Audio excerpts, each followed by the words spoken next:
자, 안녕하세요. 북소형 카페 여러분. 자, 오늘은 저번 시간에 이어서 이제 그 2월 현황 부분을 이제 할게요. 페이지, 몇 페이지 펴보시냐면요. 440페이지 펴보세요.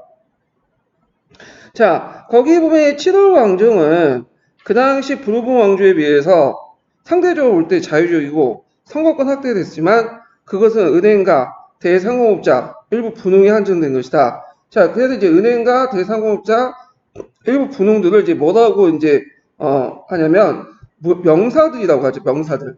그래서 투표권을 가지고 있는 명사들 한해서 이제 하는 지도 체제고요. 그게 이제 전 인구의 1%도 안 됐어요. 자, 이러한 7월 왕정에 대해서 7월 혁명의 실제 혁명 세력이나 공화주의자, 수공업자들 포함 노동자들의 불만은 당연한 것이고 1830년대부터 본격적으로 진행되기 시작한 산업혁명은 명사들이 지배하는 7월 왕정에 대한 불만을 더욱 고조시켰다. 프랑스는 원래 소통시 소유자 농민이 나눠서 이는 프랑스 혁명을 경감하면서 더욱 강화됐고, 자, 여기에서 이제 예전에 얘기했지만 상대적으로 볼 때 영국에 비해서 영국 같은 경우는 토지 양극화가 심했죠. 프랑스는 예전에 읽은 것처럼 일부 분홍들이 존재하긴 했지만 전반적으로는 소능 위주였어요. 고만고만한 사람들이 평균적인 어떤 토지나 이런 것들을 가지고 이제 농사를 지었고, 이런 것들이 이제 프랑스 혁명 이후에는 더 심했죠. 왜냐면 프랑스 혁명 이후에 그 도망간 귀족들이나 그런 땅들을 이제 다 나눠가졌잖아요. 자, 그래서 이렇게 이제 농민들 자체가 이제 나름대로 이제 발언권이 좀 강했고 좀 집단적인 어떤 목소리가 강한데 선거권이 없어. 거기다가 수공업이 영국에 비해 상당히 잔존돼 있었다. 그러나 산업혁명 이후에 이제 새로운 현상이 나는데 예전에도 얘기했죠. 2월 7월 혁명 이후에 산업화가 돼요. 프랑스가. 그러니까 대도시를 중심으로 해서 공장의 집중 형상이 일어났고요. 공장의 노동자 수도 증가했다. 그런데 이제 대혁명 시기에 사프레법으로 금지됐으나 그러니까 노동자들의 어떤 당견이나 집회, 결사의 자유가 박탈됐죠. 그러나 그들은 상호 부조의 목적에 위해 결사를 통해서 소 단결을 강화했으며 이무적 나타나기 시작한 여러 갈래 사회주의 영향을 받아서 정치 세력으로 됐다. 그래서 사회주의 관련된 내용은 뒤에 그 사회주의 관련된 내용이 따로 이제 서기에 정리되어 있어요. 그 내용을 나중에 읽어보기도 하고요. 자, 이러한 상황 변화에도 불구하고 7월왕정의 완전히 정치는 보수적이고 노동자에 대해서 반단체법을 제정하는 등 억압적이었다. 그냥 7월왕정은 소수 주주들의 이익만 위해서 운영된 주식회사와 같았다는 평을 받게 되었다. 그리고 외교 정책 또한 영국과 러시아의 뒤를 쫓아다니는 소극적인 것에서 적극적인 해외 시장의 개척을 강하게 희망하고 있는 신흥 산업자본가. 자, 이 신흥 산업자본가들은 무슨 혁명을 통해 등장하는 계층이에요?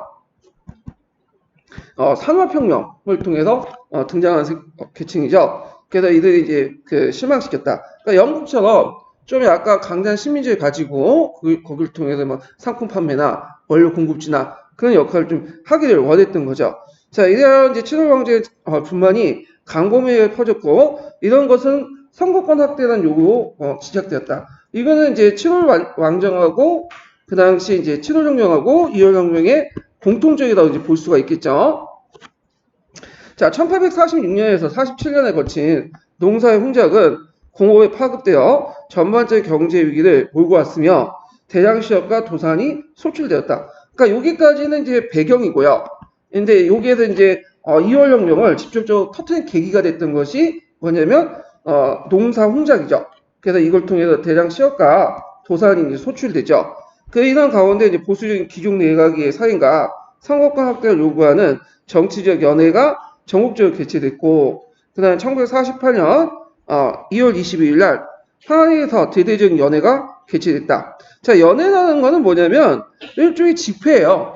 집회인데 집회를 할 때 일종의 문화제도 같이 하는 거야. 그러니까 요즘에 이제 축제할 때 예전에 촛불 집회할 때 촛불 집회만 한 게 아니죠. 거기에 보면 이제 공연도 하고 문화제도 같이 하고 놀면서 집회하는 그런 형태였는데, 자, 하여튼 기존 내각은 이들 금지하였으며 연회 대신에 이제 학생 노동자 중심으로 신의 운동을 이제 벌이게 되고요. 예. 다음에 이제 그 소상정주가 수공업자들이 소시민층까지 합세해서 거리에 바리케이트를 구축했다. 그래서 그 당시에 이제 파리는 우리가 생각하는 이제 뭐 개선문이 있고 거기 중심으로 해갖고 이제 방사선 형태로 이렇게 돼 있는 도시구역이 잘 정비되어 있는 그 파리의 모습이 아니에요.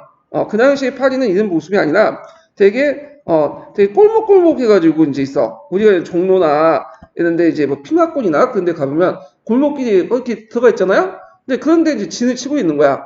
그러다 보니까 이제 시가전하기 상당히 편해. 그 형태가. 그러니까 나중에 나폴레옹 3세가 이걸 이제 별로 안 좋으니까, 요걸 이제 우리나라 지금 보이고 있는 지금 파리처럼 방사선 형태의 계획도시를 바꿔놓은 거예요.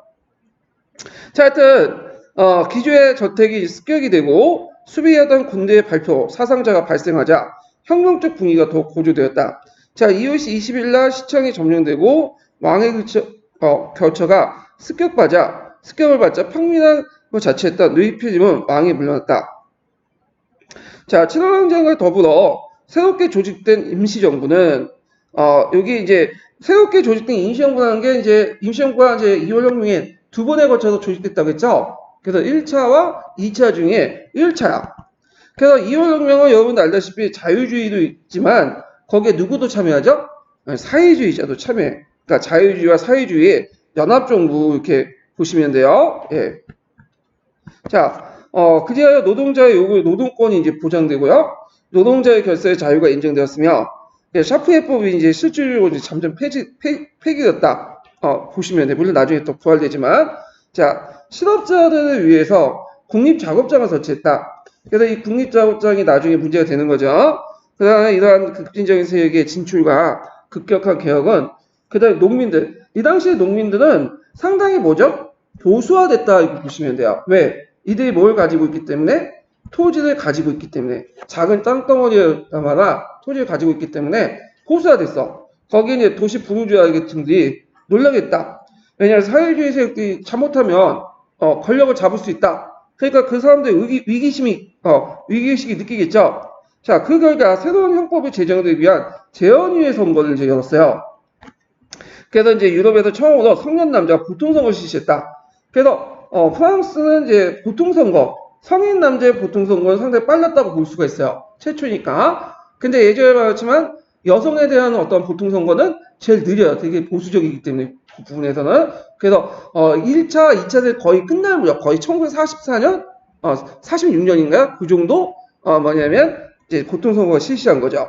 그래서 900명 의회 중에 절대 다수가 온건한 공화파야. 왜? 누굴 반대하기 위해서? 사회주의자와 그 다음에 노동자들을 반대하기 위해서.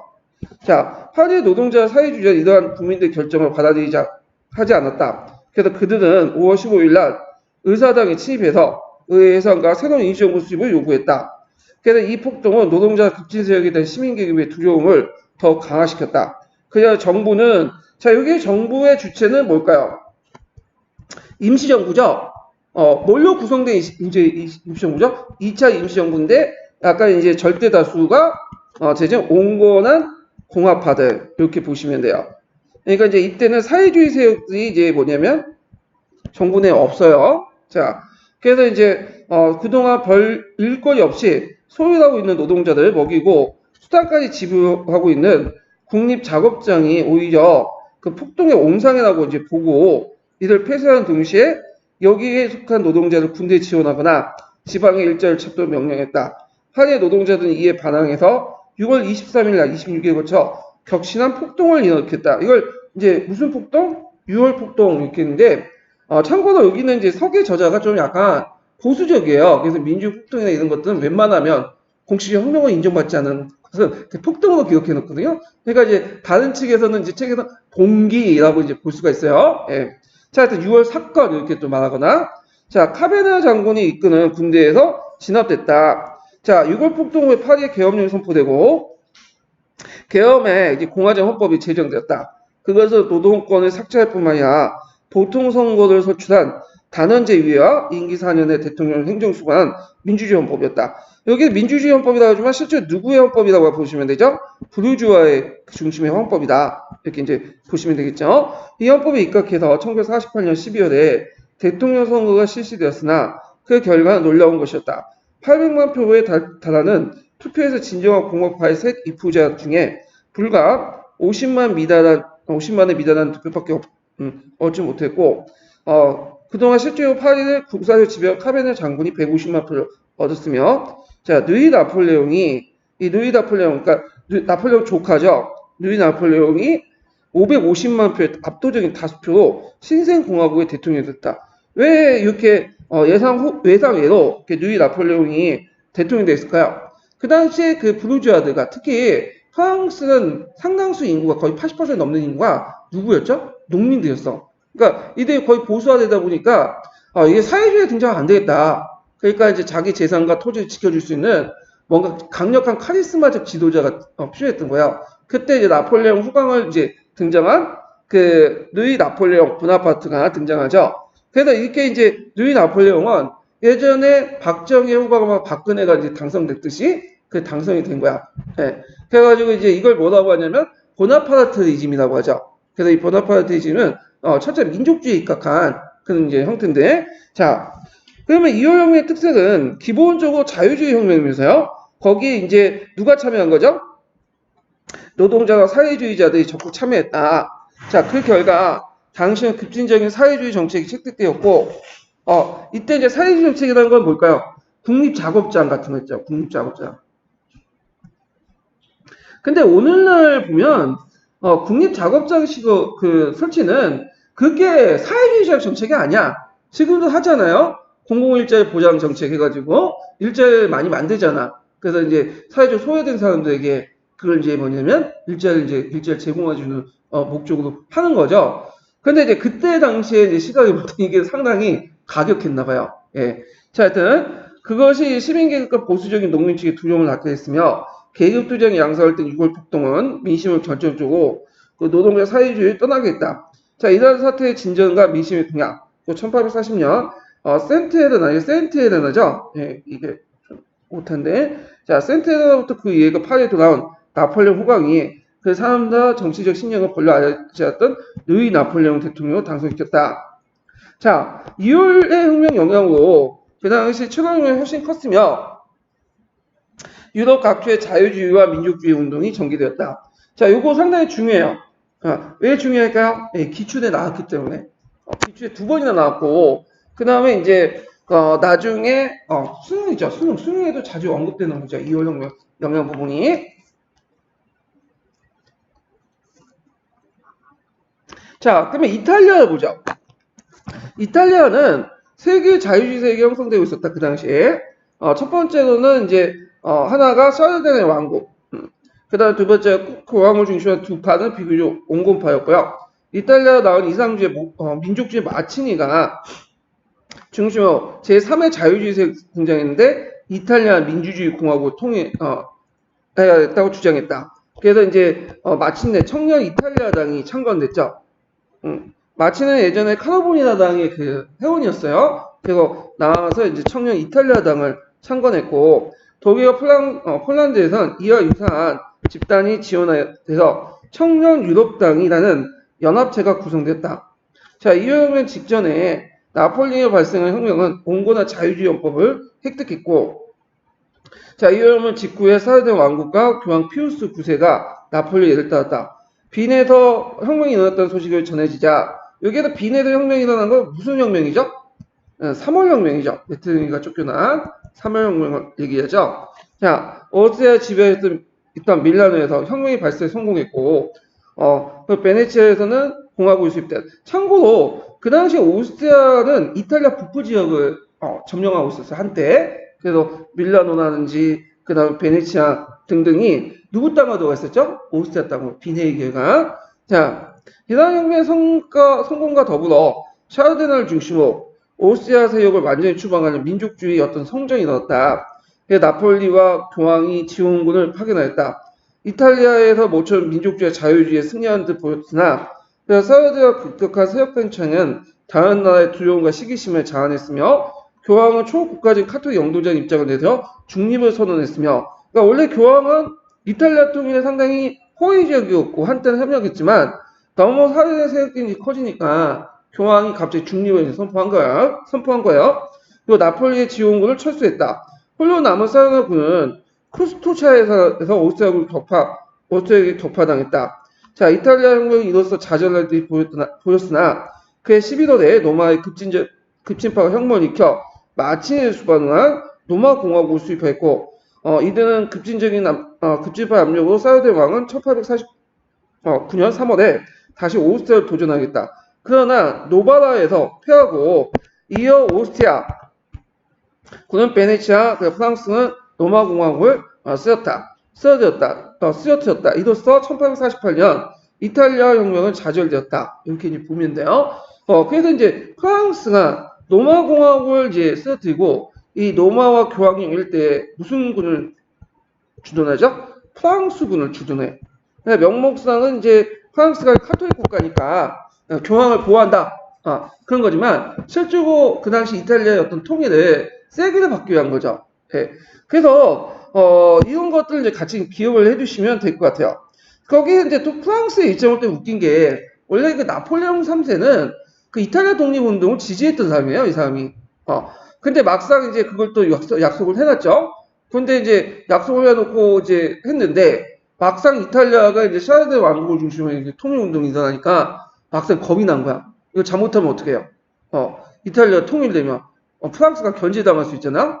그러니까 이제 태도를 바뀌어가지고 그 당시 이탈리아 통일운동 뭐냐면 물론 대놓고 하진 않지만 방해를 해. 막 중립 정책을 하고 군대도 안 파견하고 원래 약속대로 지원도 안 해주고 이런 식으로 이제 하는 거죠. 소극적 태도를 임하게 돼요.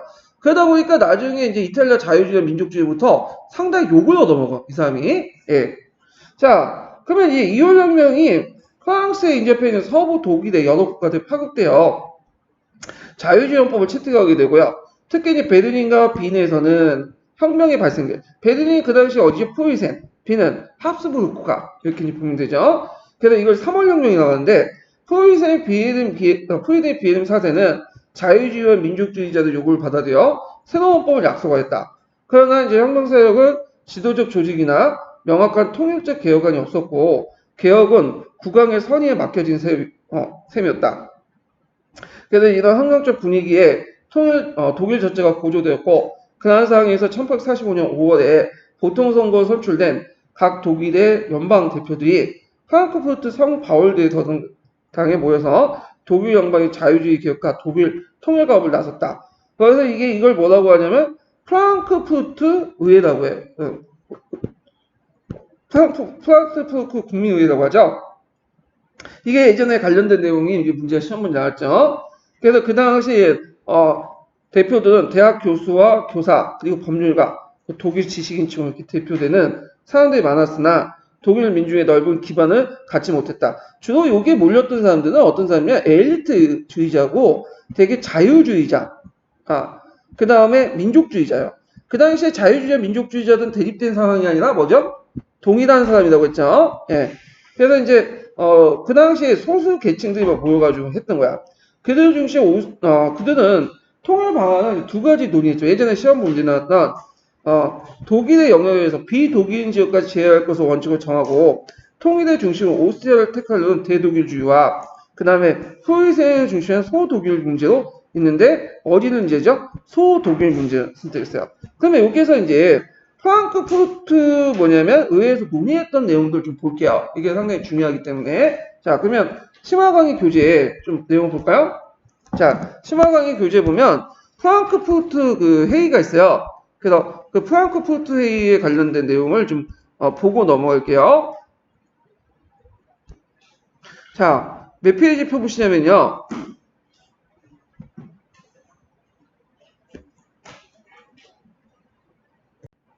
자, 그러면 633페이지 그 강의 교재를 좀 보세요.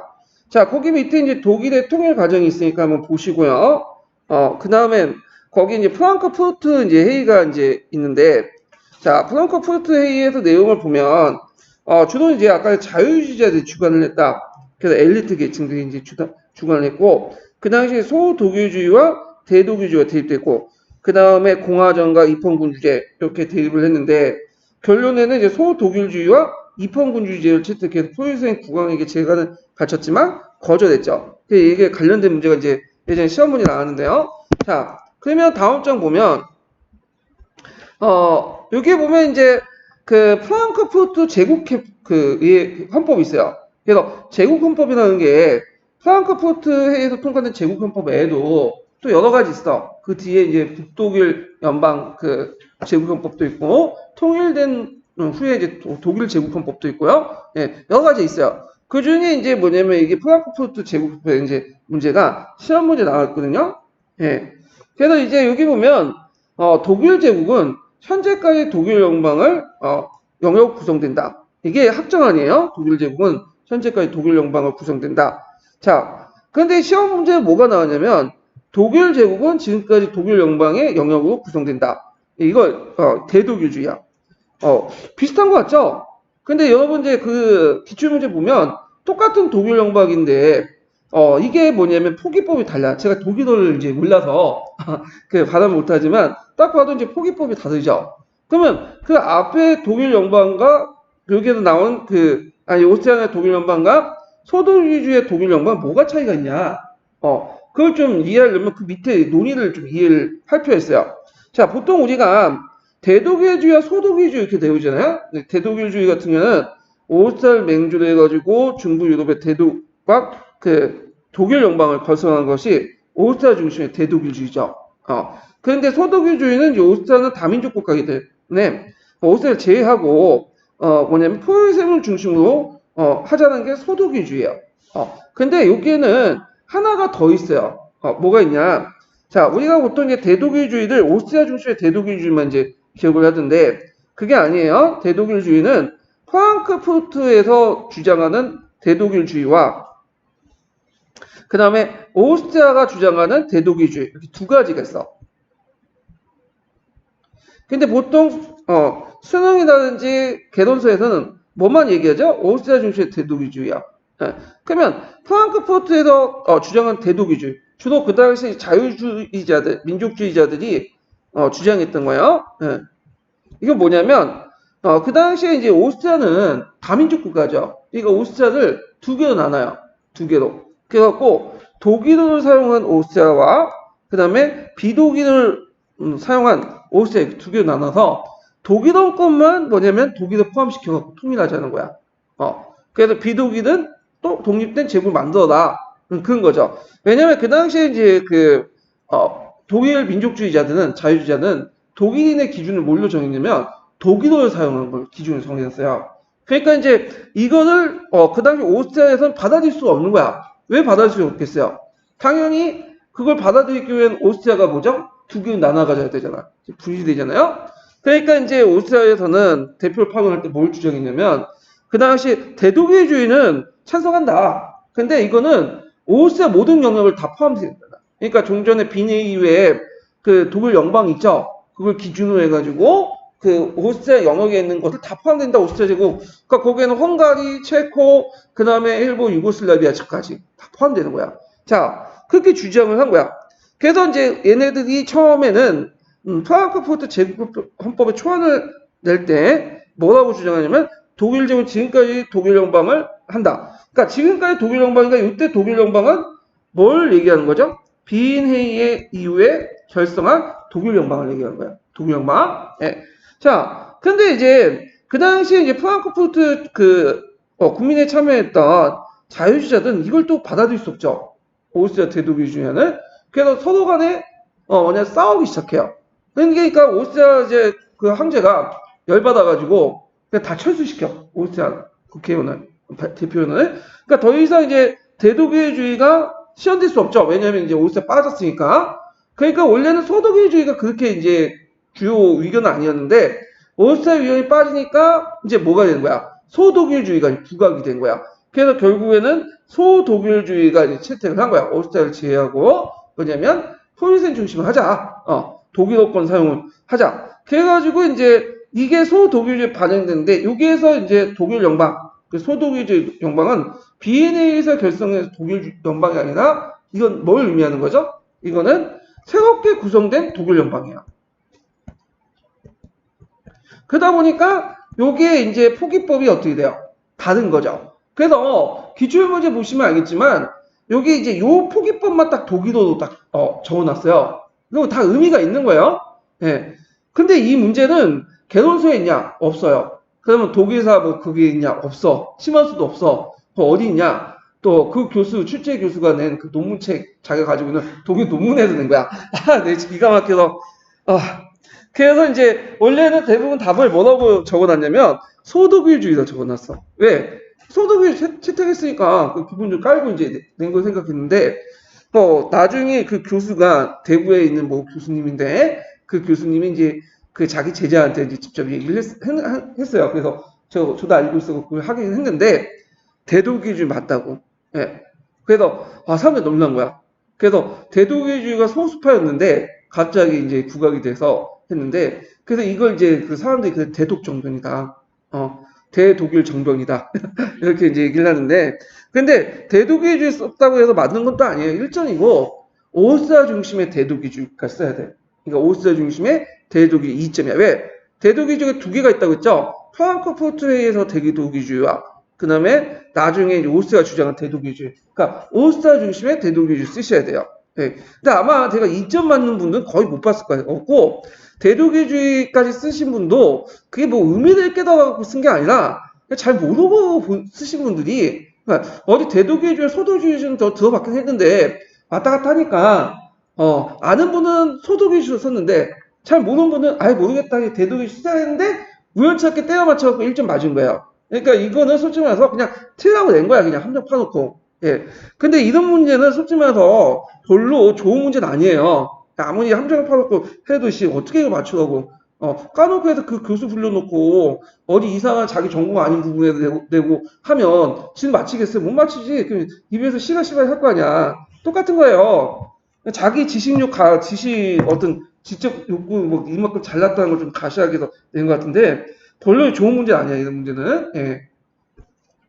자, 하여튼 그래서 이제 프랑크푸르트 회의에서 이제 결정한 사항은 두 가지죠. 하나는 소독일주의, 또 하나는 입헌군주의 하자. 그러면 왜 공화국이 아닌 입헌군주의냐? 그러니까 왜 공화국 할 경우 잘못되면 사회주의자에 참여할 수 있다. 그건 이제 그 당시 부르주아 자유주의자들 입장을 때는 별로 안 좋은 거야. 그 당시에 그다는 완전히 뭐 넘사벽이야. 차라리 그 사람들 입장을 때는 아예 공화국을 선택하느니 전제군주제가 낫다는 식이야. 그러니까 이제 입헌군주를 이제 선택을 해서 그걸 이제 프로이센의 왕에게 줬는데 프로이센 왕은 거절했죠. 왜 거절했을까요? 자, 이 사람이 거절한 것은 혁명을 통해서 만든 재간은 받을 수 없다. 이렇게 거절해. 그래가지고 이제 뭐냐면 거부하고요. 결국에는 이 프랑크푸르트 위의 노력이 수포로 도왔다. 자, 그럼 프로이센 왕들은 그 당시 프로이센 왕은 비에름 사세는 그럼 전혀 마음이 없었냐? 마음이 있었어요. 근데 독일 통일의 그런 의지는 있었는데 누가 중심을 해야 돼? 프랑크푸르트 같은 국민회의 같은 자유주의가 아니라 누가 독일 자신이 이제 군주가 중심해갖고 해야 돼. 그래가지고 그 당시 이 사람은 나름대로 이제 헌법을 만들었어요. 1850년 헌법. 이것도 뭐냐면 무슨 헌법이에요? 제국 헌법이에요. 이것도. 예. 근데 이 1850년 헌법은 어떤 특징이 흥정헌법이야. 흥정헌법은 뭐냐? 자, 민에 의해 선출된 국회에서 만들어진 헌법이 아니라 누가 독일 황제가 독일 프로이센 왕이 자신의 어떤 신민들에게 은혜 차원에서 내려준 헌법을 흥정헌법이라고 해요.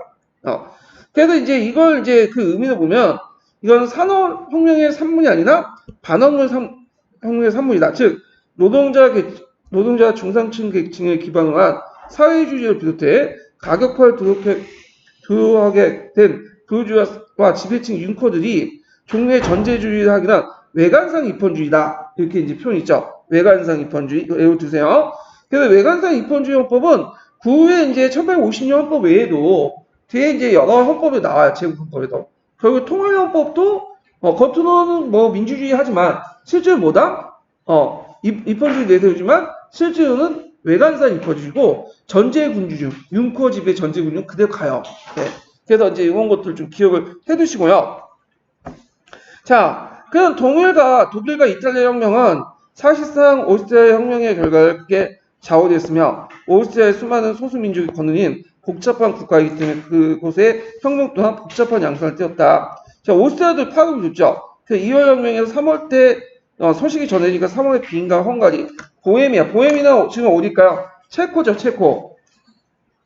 체코에 동시에 혁명이 발생했다. 빈에서는 3월 12일 날 노동자와 대학생이 결겨요. 3월 혁명이 이제 매트가 이제 영국으로 방문했으며 이때부터 빈 체제가 어떻게 돼요? 붕괴되죠. 그다음 5월에는 혁명위원회가 실제 빈을 지배하게 됐다. 7월에 소집된 재헌위에는 9월에 개혁안을 마련하고 농민의 부역을 폐지시켰다.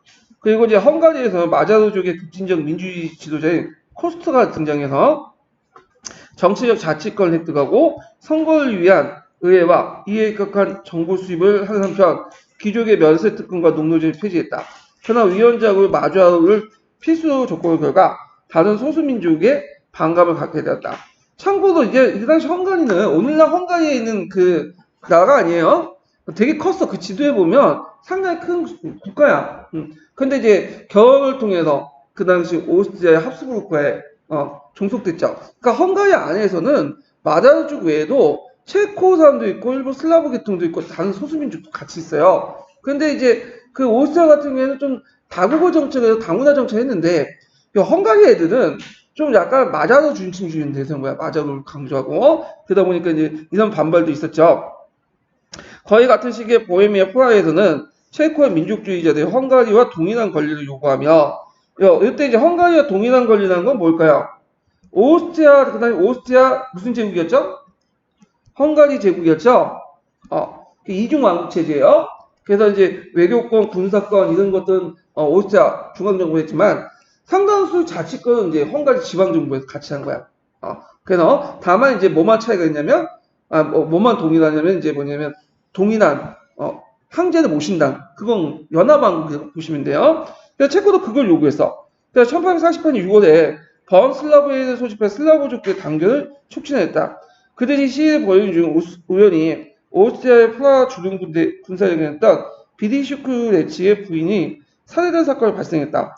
비디슈크레치는 지체 없이 프라하를 공격하여 혁명파를 분쇄하고 보헤미아의 군사주를 지배했다. 반혁명이 시작된 것이다.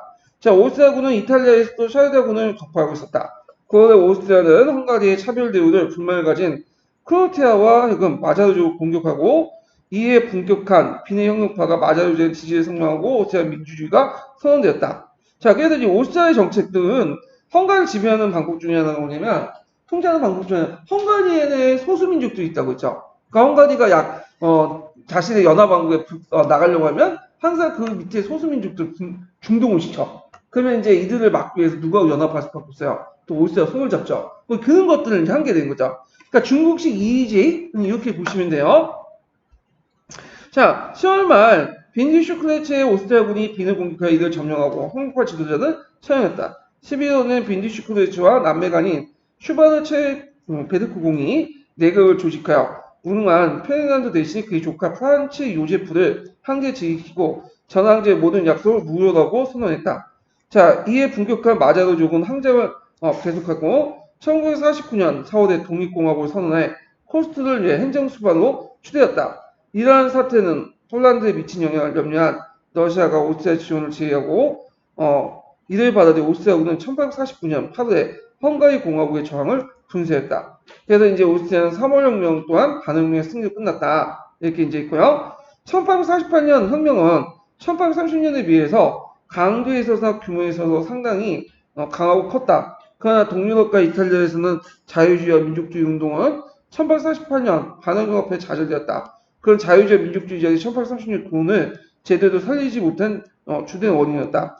그들은 여전히 조직과 훈련이 미비했고 현실 감각과 정치 감각이 부족했으며 무엇보다 자유의식을 민중에 널리 깊게 뿌리박는 작업을 소홀했다.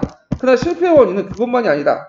헝가리에 있어서도 아까 말한 것처럼 혐오파 배타적 민족주의 자기가 그렇게 당해놓고는 이제 마자르 중심주의 이렇게 내세우고 이런 것들이 다른 민족들의 반발을 불러일으켰고 그러나 노동자 사회주의자의 때든 가격한 개혁은 그 당시는 자유주의 민족주의 분열만 초래했다. 그래서 1848년 좌절에도 불구하고 자유주의와 민족주의는 역사 발전의 주된 추진력으로 남아있었다. 다만 1848년 혁명은 산업혁명으로 방출된 사회적 심과 그게 제기된 세운 문제들이 결국 만만치 않은 것을 보여주고 있고 앞으로 역사 진전에 이런 제3자의 조차 속에서 이루어지는 시사한다. 뒤에 내용은 이제 거의 뭐 저자 견해니까 필요 없고요. 그 다음에 영국의 자유주의 개혁 볼게요. 영국의 자유주의 개혁도 시험 문제 나올 가능성이 좀 있긴 있어요. 예전에 기출문제 좀 언급돼 있었거든요. 그러면 이제 자유주의 개혁, 자유주의가 뭐냐? 이걸 좀 보고 이제 뭐 넘어가기로 하죠. 이제 그 영국의 자유주의 개혁 부분을. 자, 심화 강의 교재를 펴보세요. 자, 그럼 영국의 자유주의를 이제 개혁해요. 그러면 이게 자유주의가 뭐냐? 자유주의라는 건 기본적으로 어떤 민족이라든지 그 다음에 단체, 조직 등등보다는 뭐죠? 개인의 권리를 강조하는 거야. 그러니까 전체 결국은 개인의 권리를 강조하는 것이 자유주의예요. 자유주의. 그래서 이제 초창기 자유주의는 제가 얘기했처럼 민족주의와 연결됐다고 했지만 나중에 이호령 이후에는 깨졌다고 했죠. 그러면 이 자유주의라는 게 어떤 뭐 이론 체제를 갖추고 있는 건 아니에요. 막연한 그 내용인데 그 당시에 19세기 때 중상층의 어떤 생활 방식, 풍조, 이런 것들을 이제 자유주의라고 총칭을 해요. 그럼 자유주의도 이제 여러 가지가 있는데 그 중에 하나가 뭐냐면 정치적 자유주의야.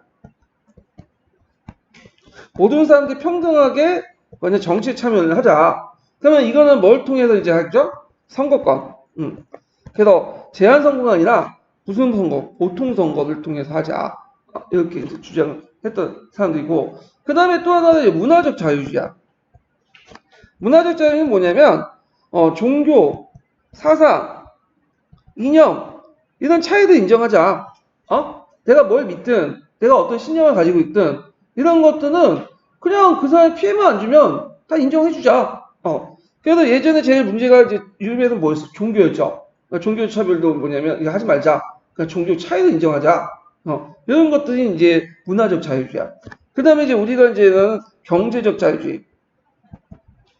자, 경제적 자유주의는 다른 자유주의와 좀 달리 그 고종 경제학이라는 이름으로 이제 체계가 되는데 여기에서는 뭘 간섭을 배제하죠? 정부의 간섭을 배제하죠. 오직 뭘 통해서 시장을 통해서 해결해라. 그래서 이제 이 경제적 자유주의가 있고 그 다음에 이제 또 하나가 이제 마지막 사회적 자유주의가 있어요. 자, 인간의 자유와 평등은 철저히 누리기 위해서는 실제로 모두 같이 해야 된다. 실제 경제적인 어떤 조건도 돼야 된다. 그래서 최소한의 경제적 조건이 있어야 된다 말이야. 그 최소한의 경제적 조건이나 노동 조건 같은 걸 개선하려면 경제 조건이나 뭐 임금이나 노동 조건 이런 것들 개선하려면 누가 개입을 해야 된다. 나는데 정부가 개입을 해가지고 아니면 국가사회가 개입해가지고 이걸 해결해 줘야 된다. 그래서 실제 자유와 평등을 누리기 위해서는 경제 조건이나 어떤 것들을 개선해야 된다. 이런 것들은 사회적 자유주의야. 그러니까 이거는 사회주의와 뭐가 결합된 거죠? 자유주의가 결합된 거야. 자유주의. 그래서 나중에 영국의 복지국가 이념 있죠? 요거와 좀 연결돼요. 그래서 정치적 자유주의, 문화적 자유주의, 경제적 자유주의, 사회적 자유주의 이런 것들 영국의 자유주의 개혁에 많이 반영이 됐다. 이거 좀 기억을 해두시고요. 그러면 이제 아까 문화적 자유주의 측면에서 볼 땐 종교에선 차별할 필요는 없죠. 이제 뭐가 있냐? 차이를 인정해야 되겠죠. 그런 조치가 이제 해요. 그래서 이제 심사령을 폐지해. 근데 이 심사령은 이제 폐지했다는 건 뭐냐? 비국교도인들에게 신교도들의 어떤 비국교도인 신교도들에게 공직에 취입할 수 있는 길을 열었다. 그래서 신교도의 간직 제한을 폐지시켰다. 이렇게 이제 있죠. 그럼 심사령이 뭐야? 심사령은 보통 공무원을 이제 임명할 때 공직에 취임할 때 절차가 있어. 우리가 이제 교사가 되면 선서실이라고 하잖아요. 선서를 거부하면 공부 못 되는 거지. 근데 그런 사람은 없어요. 우리나라에서는. 선서하는데 뭐 그렇게 돈 들어 드는 것도 아니고 그냥 해주면 되는 거지. 국가에 충성 안 해도 뭐 충성하겠다고 맹세하면 그만 아니에요? 네. 근데 이제 그 당시에는 그 종교를 이제 그 생활 인용을 하고 있는 사람들은 그건 도저히 받아들일 수 없는 그 논리를 내세운 거야. 신사는 국가에 이제 취임할 때 성체 성사를 해야 돼. 무슨 의식에 따라서. 그 당시 국교도 의식에 따라서. 그러면 카톨릭 교도 입장할 때 말이 안 되는 거지. 왜냐면 어떻게 우리가 카톨릭 교도인데 국교도 의식을 따르냐? 안 된다. 근데 비국교도인 신교도 입장을 때는 말도 안 되는 거. 성체 성사 자체를 반대하는 사람들인데 안 하는 거야. 그러니까 이제 나중에 좀 규정을 신교도 한해서만 좀 풀어줬어요. 너네들이 성취성사를 거부하면 국가에 충성해라. 국왕에 충성 서야가 하냐. 그걸 왜 하냐 우리가. 너네들도 안 하는데 난 왜. 그런 식으로 이제 뭐냐면 나가는 거지. 그러니까 이제 비국교 신교들은 자신의 어떤 종교적인 어떤 신념을 지키기 위해서 어떤 종교적 신념에 어떤 단서나 이런 조건이 될 수가 없다. 그래서 이제 안 했어요. 근데 이때 그 심사령 안에 그 규정을 폐지시킨 거야. 비국교도인 신교들이 나가서 하면 그러니까 선서 없이 그냥 공식 취임할 수 있다. 그래서 이게 1828년인데 주의했던 여기 심사령 폐지하고 적어놨지만 심사령 폐지시킨 건 아니에요. 그 규정만 없앤 거예요. 예. 그래서 그게 이제 심사령이 이제 언제 폐지됐냐면 이건 19세기 후반때 들어와서 폐지했어. 그래서 거의 이제 이때부터 사문화돼서 그 스코틀랜드나 잉글랜드나 웨일즈나 폐지했어. 왜냐면 영국 같은 게 지방 자치가 발달됐기 때문에 각 지방의회에서 심사령을 이제 규제를 했어요. 그런데 이제 교과서에서는 이걸 뭐라고 표현했냐면 심사령 폐지라고 표현돼 있어. 그래서 이제 적어놓은 거야 그게. 근데 실제로는 심사령은 19세기 후반에 가서야 그러니까 폐지됐다. 아까 원래 사문화됐던 걸 공식적으로 폐지시킨 거야. 그러면 카톨릭 해방법은 뭐냐? 이건 뭐냐면 그 1년 뒤에 이제 했는데 여기 심사령하고 연결돼 있어요. 심사령 규정에는 카톨릭 교도들에게 성체성사를 또 하도록 했거든. 근데 이걸 폐지시킨 거야. 그러니까 심사령 규정 뭐냐면 개정시킨 것이 카톨릭 해방법이라고 보시면 돼요. 예. 그래서 이제 카톨릭 교도나 신교들이 자신이 믿는 종교에 따라서 규제를 받는 걸 폐지시킨 거죠. 예. 자, 이게 있고요. 자, 정치적으로 선거법 개정 이게 이제 시험 문제 나왔어요. 예전에. 자, 그래서 이제 이 내용을 보면 산업혁명에 따라 이촌환경 형성 동안 부패 선거구가 발생했고요. 그래서 이촌환경도 여러분 알다시피 농촌에서 도시로 올라오는 거잖아요. 그래서 이제 도시의 인구는 많이 늘었는데 농촌의 인구 많이 줄죠. 근데 농촌에는 인구가 주는 데만큼 선거구가 없어졌는데 그대로 많아. 근데 도시는 인구가 늘어나는 데면서 선거구가 없어. 어떤 지역 같은 경우에는 댐을 만들어 저수지를 만들어 그 지역이 스물대가 없어졌어요. 그래갖고 선거 나누는 그 선거 투표권을 갖고 있는 사람들이 거기 가서 배 위에 가서 투표를 하는 거야. 웃지 못하는 그런 것들이 이제 일어났는데 자, 그 다음에 이제 그 당시 산업혁명 결과 산업자본가들과 노동자 계층들이 형성돼서 정치 참여를 요구하자.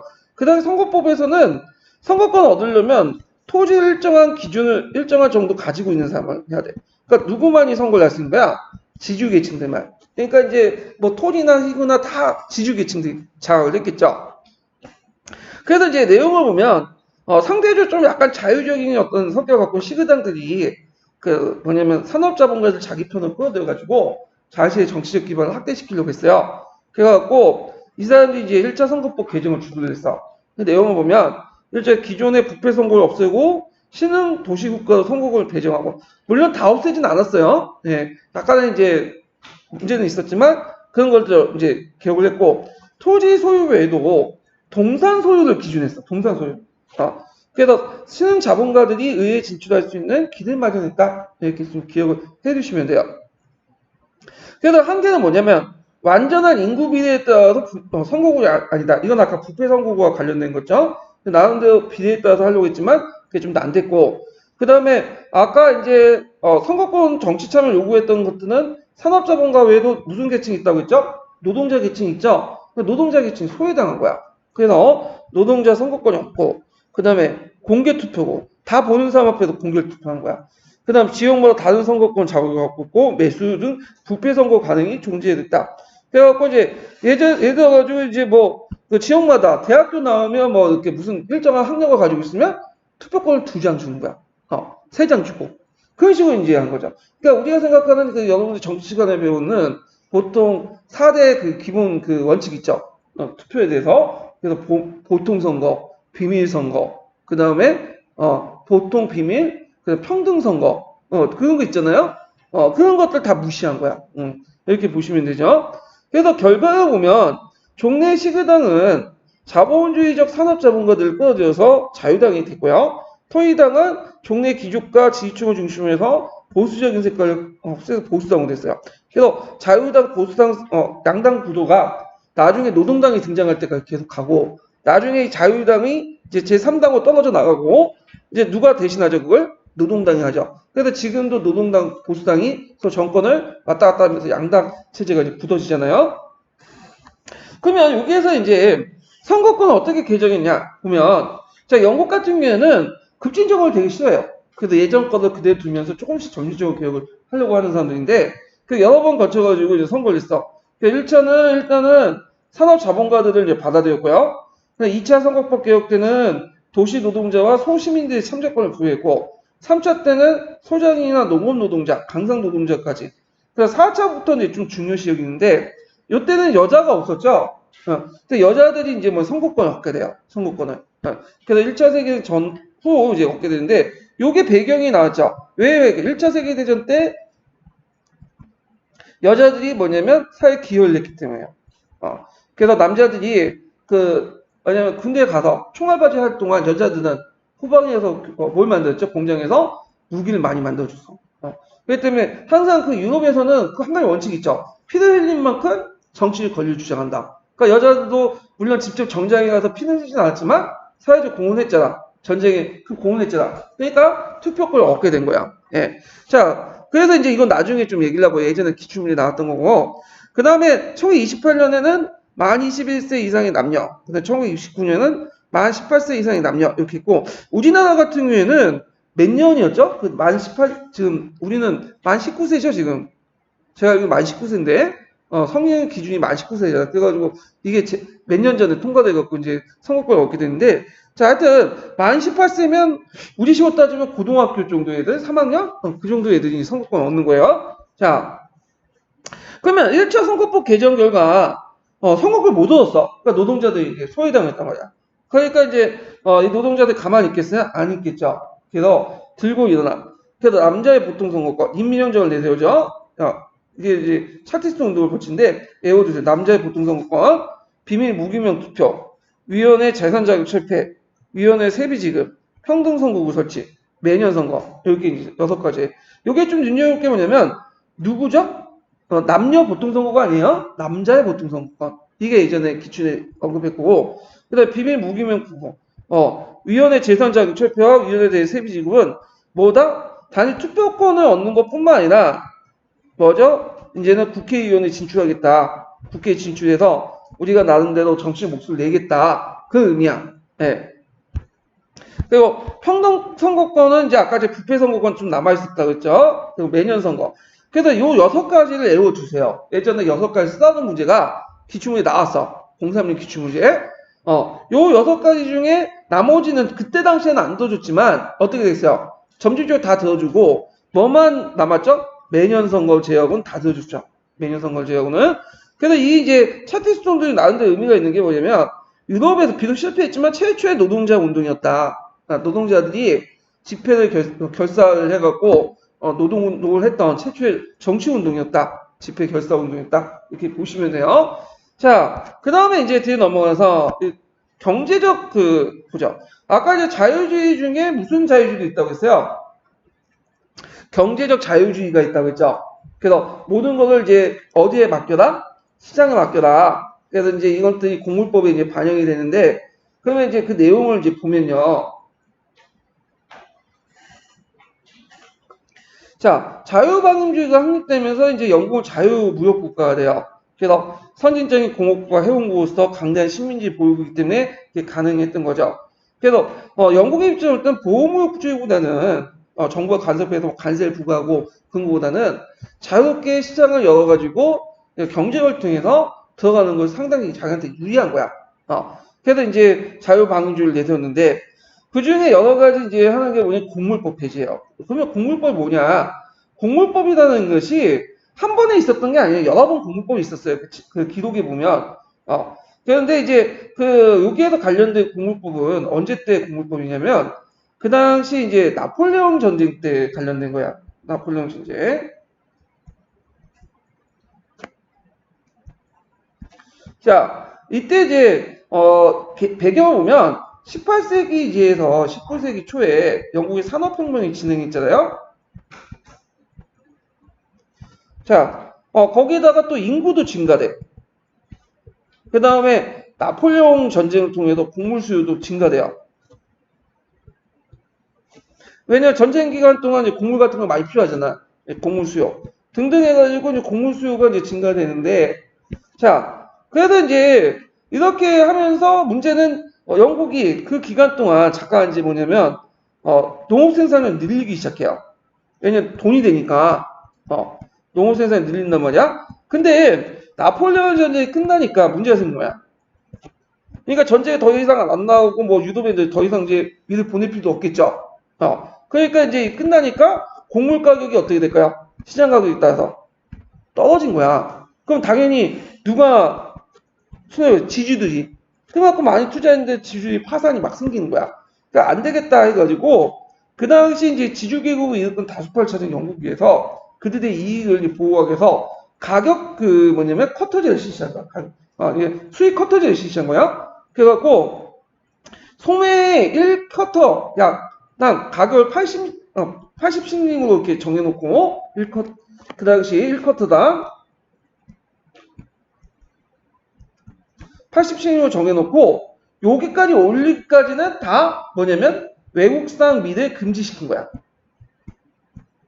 이게 뭐냐면 곡물법이야. 제1차 곡물법이야 이 당시. 그래서 이걸 통과시켰어.